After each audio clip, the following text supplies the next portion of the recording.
திரு கல்கி அவர்களின் சோலைமலை இளவரசி. பொன்னம்மாள் வீறிட்டு கதறிய சத்தம் குமாரலிங்கத்தின் காதில் விழுந்ததோ இல்லையோ, அந்த கணத்திலேயே அவள் 100 வருடங்களுக்கு முன்னால் சென்று விட்டான். இதோ அவன் எதிரில் தெரிவது போன்ற ஒரு பிரம்மாண்டமான இலுப்ப மரம்தான் அது. ஆனால் இன்று செழிப்பாக வளர்ந்து நாலாபுரமும் கிளைகள் தழைத்து படர்ந்து இருந்தன. சோலைமலை கோட்டை வாசலுக்கு எதிரே கூப்பிடு தூரத்தில்தான் அந்த மரம் நின்றது. மரத்தின் அடியில் இது போலவே மேடையும் இருந்தது. ஆனால் அந்த மரத்தில் இதுபோல அடிக்கிளையிலும் தோன்றிய காட்சிகள். அம்மம்மா! குமாரலிங்கம் கண்களை மூடிக்கொண்டான். கண்களை மூடிக்கொண்டால் மட்டும் ஆவதென்ன? அவனுடைய மனக்கண்ணின் முன்னால் அந்த காட்சிகள் தோன்றத்தான் செய்தன. இலுப்ப மரத்தில் வைரம் பாய்ந்த வலுவான அடிக்கிளையில் 7-8 கயிறுகள் ஒவ்வொன்றின் நுனியிலும் ஒரு சுருக்கு போட்டு வளையத்துடன் தொங்கிக் கொண்டிருந்தன.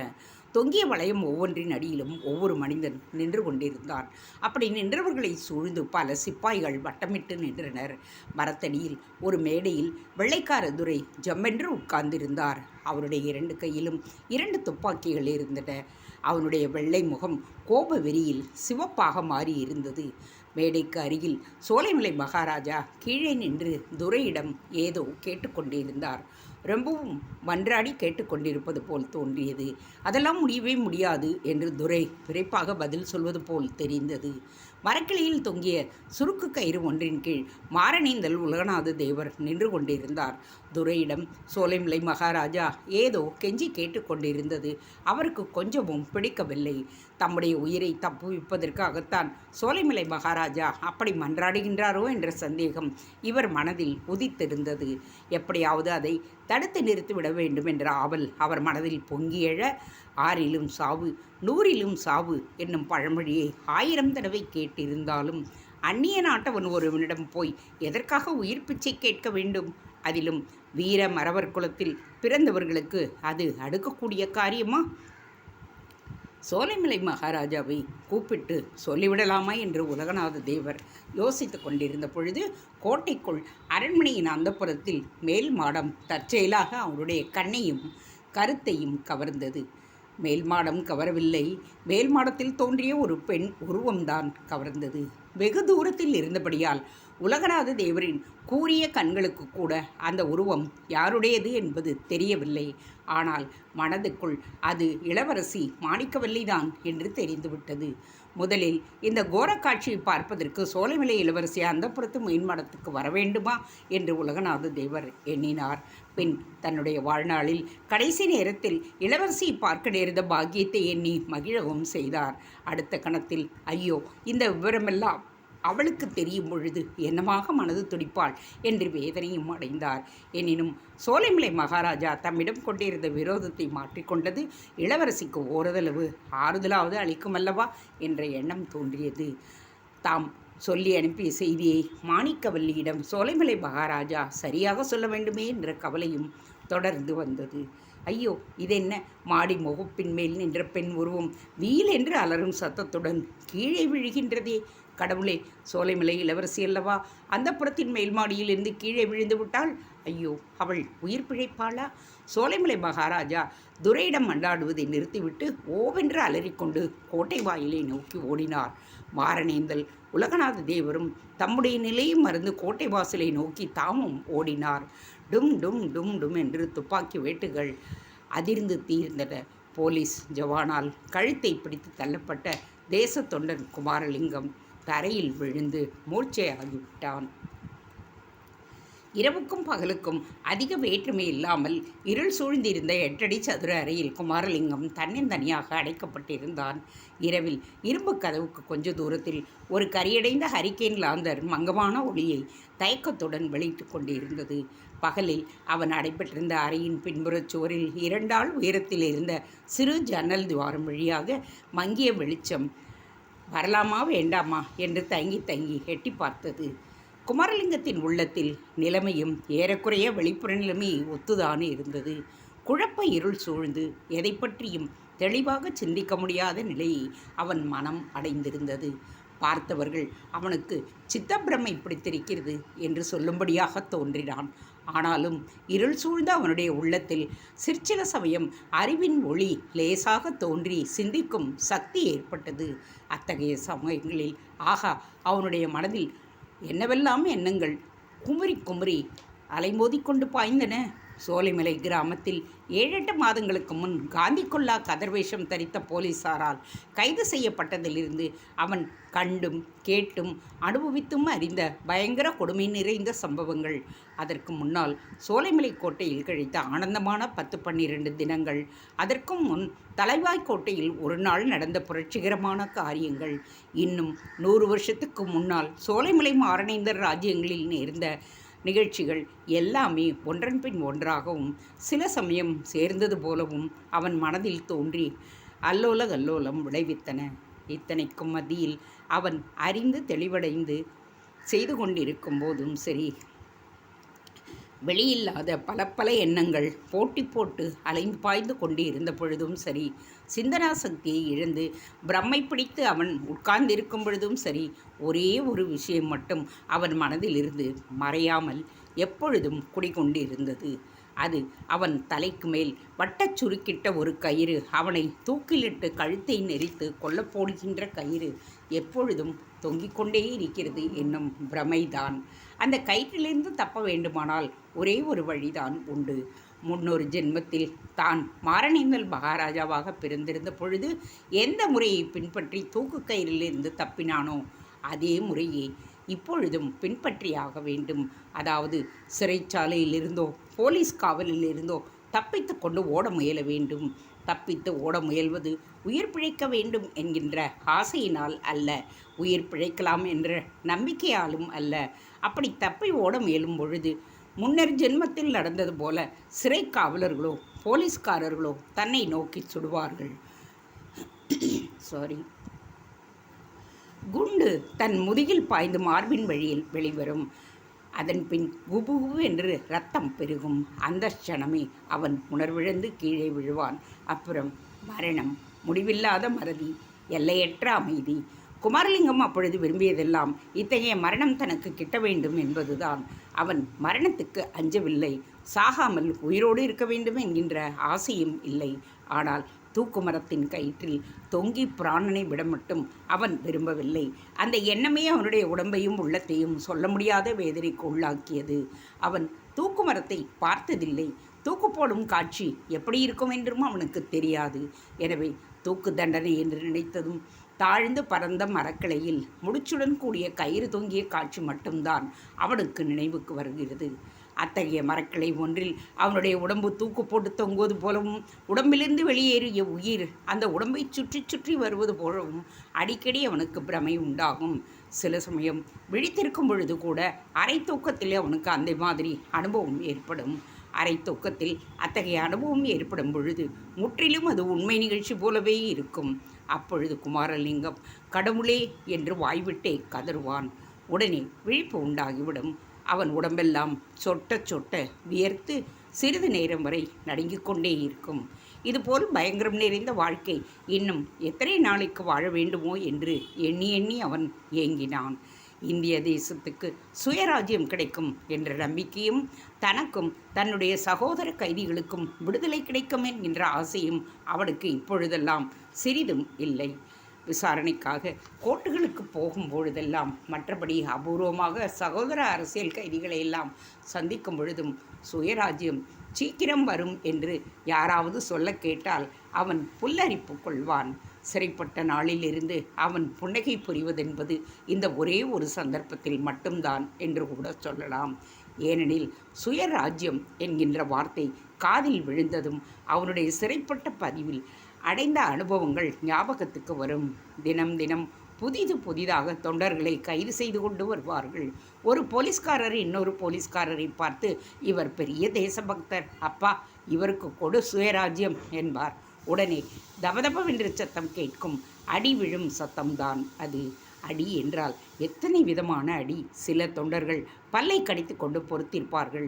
வேறு சிலர் அலறுவார்கள். ஒவ்வொரு அடிக்கும் ஒவ்வொரு வந்தே மாதர கோஷம் செய்வது நினைவிழக்கும் வரையில் அடிபட்டவர்கள் கூட உண்டு. இடையிடையே சுயராஜ்யம் போதுமா, சுயராஜ்யம் போதுமா என்று கேள்விகளும் கிண்டல்களும் கிளம்பும். இந்த பயங்கர அனுபவங்களை குமாரலிங்கம் சொந்தமாக அனுபவிக்கவில்லை. சோலைமலை கிராமத்தில் அவன் கழுத்தை பிடித்து தள்ளியதும் மூர்ச்சையடைந்து விழுந்ததிலிருந்து போலீசார் அவன் விஷயத்தில் ஜாக்கிரதையாகவே இருந்தார்கள். அதோடு சப்ஜெயிலில் முதலில் அவனை வந்து பார்த்த டாக்டர் அவனுக்கு இதயம் பலவீனமாக இருக்கிறது என்றும் நாடி துடிப்பு அதிவிரைவாக இருக்கிறது என்றும் சொல்லிவிட்டார்.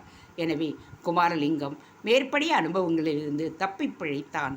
ஆனால் மற்றவர்கள் பட்ட அடியெல்லாம் அவன் மனதில் என்றும் மறக்க முடியாதபடி பதிந்தது.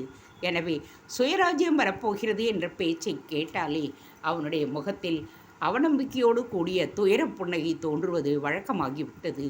மேலும் அப்படி நடவாத காரியம் நடந்து சுயராஜ்யம் வந்தால்தான் என்ன, தனக்கும் அதற்கும் என்ன சம்பந்தம்? சுயராஜ்ய இந்தியாவில்தான் தான் இருந்து வாழப்போவதில்லையே, அது மட்டும் நிச்சயம். 100 வருஷத்துக்கு முன்னால் மாரணேந்தல் உலகநாத தேவனுக்கு என்ன கதி நேர்ந்ததோ அதுதான் தனக்கு இந்த ஜென்மத்தில் நேரப்போகின்றது. அதை பற்றி சந்தேகமே இல்லை. சோலைமலை மணியக்காரர் வீட்டு முன்னிலையில் குமாரலிங்கம் கைது செய்யப்பட்டதிலிருந்து அவனுக்கு மானசீக காட்சியில் பரிபூர்ண நம்பிக்கை ஏற்பட்டுவிட்டது. ஏறக்குறைய எல்லா நிகழ்ச்சியையும் இந்த ஜென்மத்தில் நடந்தது போலவே இப்பொழுதும் நடக்கின்றதல்லவா? கொஞ்ச நெஞ்சம் இருந்த சந்தேகமும் சில நாளைக்கு முன்பு சோலைமலை மணியக்காரர் அவனை சிறையில் பார்த்து பேசியதிலிருந்து அடியோடு நீங்கியது. விதி என்னும் சக்கரம் சுழன்று வரும் விந்தையே விந்தை. அதை காட்டிலும் பெரிய அதிசயம் இந்த உலகத்தில் இல்லை. மறு உலகத்திலும் இது போன்ற அதிசயம் எங்கும் இருக்க முடியாது. விதி என்கின்ற விந்தையான சக்கரத்தை கொஞ்சம் பின்னோக்கி சுழலும்படியாக செய்வோமா? மாரணேந்தல் உலகநாத தேவர் ஆங்கிலேயரை பழிவாங்கும் பொருட்டு தம் உயிரை காப்பாற்றிக் கொள்ள எண்ணி சோலைமலை கோட்டை சின்ன அரண்மனையில் ஒளிந்து கொண்டிருந்த நாட்களுக்கு நாம் செல்வோம். ஒரு மனிதன் சாதாரணமாக தன் வாழ்க்கையில் 15 வருடங்களில் அனுபவிக்கக்கூடிய ஆனந்த குதூகலத்தை எல்லாம் 15 நாட்களில் அனுபவித்த உலகநாத தேவரின் அரண்மனை சிறைவாசம் முடிகின்ற நாள் வந்தது. சோலைமலை மகாராஜா ஒரு நாள் மாலை தம் மகள் மாணிக்கவல்லியிடம் வந்து, பார்த்தாயா மாணிக்கம், கடைசியில் நான் சொன்னதுதான் உண்மையாயிற்று. இந்த விவசாயிக்கிட்ட இங்கிலீஷ்காரர்கள் மாரணேந்தல் ராஜ்யத்தை உலகநாத தேவனுக்கே கொடுக்கப் போகின்றார்களாம். அந்தப்படி மேலே கும்பனியார்களிடமிருந்து கட்டளையும் வந்திருக்கிறதாம். உலகநாத தேவருடைய தகப்பன் கடைசி வரை போர் புரிந்து உயிரை விட்டான் அல்லவா? தகப்பனுடைய வீரத்தை மெச்சி மகனுக்கு ராஜ்யத்தை கொடுக்கப் போகிறார்களாம். அப்படி தண்டோரா போடும்படி மேஜர் துரை உத்தரவு போட்டிருக்கிறாராம். எப்படி இருக்கிறது கதை என்று சொன்னார். இதை கேட்டதும் மாணிக்கவல்லியின் முகத்தில் உண்டான குதூகல கிளர்ச்சியை அவர் கவனித்தார். அதற்கு பின் மாணிக்கவல்லி தான் பேசிய மற்ற விஷயங்களில் கவனம் செலுத்தாமல் பரபரப்புடன் இருந்ததையும் பார்த்தார். தூக்கம் வருகிறதப்பா என்று அவள் சொன்னதும், சரியம்மா, தூக்கம் உடம்புக்கு ரொம்பவும் நல்லது, தூங்கு என்று சொல்லிவிட்டு போனார். ஆனால் வெகு தூரம் அவர் போய்விடவில்லை. சற்று தூரத்தில் மறைந்திருந்து பார்த்து கொண்டுதான் இருந்தார். அவர் எதிர்பார்த்தது வீண் போகவில்லை. மாணிக்கவல்லி சிறிது நேரத்துக்கெல்லாம் அரண்மனையிலிருந்து வெளியேறுவதை பார்த்தார். அவள் அறியாமலேயே அவளை பின்தொடர்ந்து சென்றார். பூந்தோட்டத்தின் மத்தியில் இருந்த வசந்த மண்டபத்தில் தன்னுடைய ஜன்ம துவேஷத்துக்கு பாத்திரமான உலகநாத தேவரை மாணிக்கவல்லி சந்தித்ததையும் பார்த்தார். அந்த சந்திப்பில் அவர்கள் அடைந்த ஆனந்தத்தையும் பரஸ்பரம் அவர்கள் காட்டிக்கொண்ட நேசத்தையும் கவனித்தார். சற்று முன் தாம் மகளிடம் சொன்ன செய்தியை அவள் உலகநாத தேவரிடம் உற்சாகமாக திருப்பி கூறியதையும் கேட்டார். சோலைமலை மன்னருக்கு அடக்க முடியாத ரௌத்ரமான கோபம் வந்தது. தன் மடியில் செருகியிருந்த கத்தியை எடுத்து கையில் வைத்து கொண்டார். அவர்கள் 2 பேரையும் ஏக காலத்தில் கொன்றுவிட வேண்டும் என்ற எண்ணம்தான் முதலில் தோன்றியது. ஆனால் மகளின் மேல் அவர் வைத்திருந்த அளவில்லா பாசம்தான் வெற்றி கொண்டது. எனவே மாணிக்கவல்லி திரும்பிய அரண்மனைக்கு போன பிறகு உலகநாத தேவரை மட்டும் கொன்று விடுவது என்ற உறுதியுடன் பல்லை கடித்து காத்து கொண்டிருந்தார். இவனுக்கு ராஜ்யமாம் ராஜ்யம். இந்த சோலைமலை கோட்டைக்கு வெளியே இவன் போயல்லவா ராஜ்யத்தை ஆள வேண்டும் என்று மனதிற்குள் கருவிக்கொண்டார். அத்தகைய தீர்மானத்துடன் அவர் மறைந்து நின்ற ஒவ்வொரு நிமிஷமும் அவருக்கு ஒரு யுகமாக இருந்தது. மாணிக்கவல்லியும் உலகநாத தேவரும் லேசில் பிரிந்து போகிற வழி இல்லை.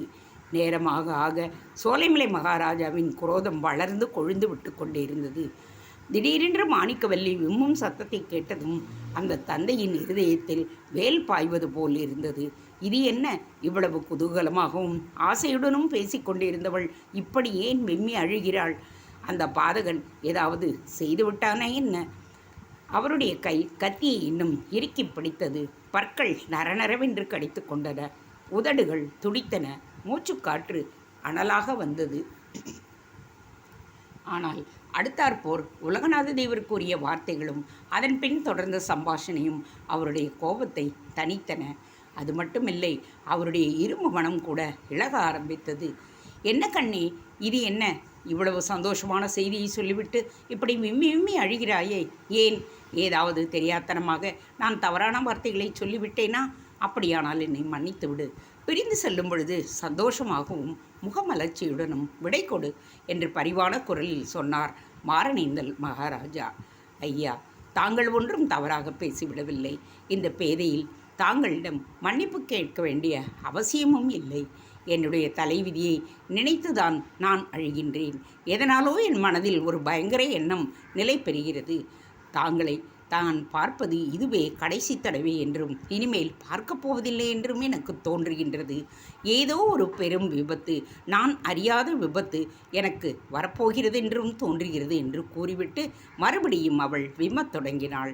இதை கேட்ட உலகநாத தேவர் உறுதியான குரலில், ஒரு நாளும் இல்லை மாணிக்கவல்லி, உன்னுடைய பயத்துக்கு கொஞ்சம் கூட ஆதாரம் இல்லை. நீ எதனால் இப்படி பயப்படுகிறாய் என்று எனக்கு தெரியும். உன் தகப்பனாரை குறித்துத்தானே?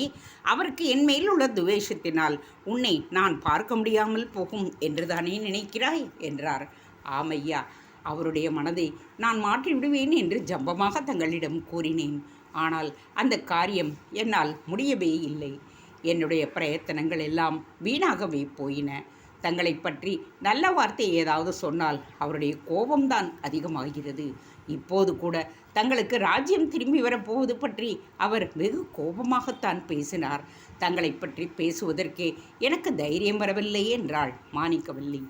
கண்ணி, இதை பற்றி உனக்கு சிறிதும் கவலை வேண்டாம். உன் தந்தையிடம் நீ என்னை பற்றி பேச வேண்டாம். ஏனெனில் நானே பேச உத்தேசித்திருக்கிறேன்.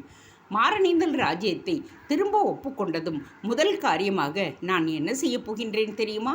உன் தந்தையிடம் வந்து அவர் காலில் விழுந்து என்னுடைய குற்றங்களை எல்லாம் மன்னிக்கும்படி வேண்டிக் கொள்ளப் போகிறேன். உன்னை அடையும் பாக்கியத்துக்காக 1000 தடவை அவர் காலில் விழ வேண்டுமானாலும் நான் விழுவேன். ஆனால் அது மட்டுமல்ல, என்னுடைய குற்றத்தையும் நான் இப்பொழுது உணர்கிறேன்.